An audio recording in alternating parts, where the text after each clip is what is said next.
سید فیض الحسن شاہ کلیوال کو گرفتار کرنے پر چودھری بابر حسین کی مذمت پاکستان تحریک انصاف کے گجرات سے سابق ایم این اے سید فیض الحسن شاہ کلیوال سیدہ کو گرفتار کرنے پر سابق نائب صدر P T I north west you کے چودھری بابر حسین نے مذمت کرتے ہوئے کہا کہ حکومت اوچھے ہتھ کنڈوں پر اتر آئی ہے اور پاکستان سے پی ٹی آئی کے رہنماؤں کو گرفتار کی جا رہا ہے۔ اس سے ثابت ہوتا ہے کہ حکومت بھکلاہٹ کا شکار ہے۔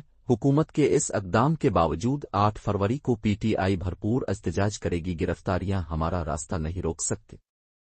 اطلاعات کے مطابق گزشتہ روز رات گئے نامعلوم افراد سابق ایم این اے سید فیض الحسن شاہ کلیوال کو گرفتار کر کے نامعلوم مقام پر لے گئے۔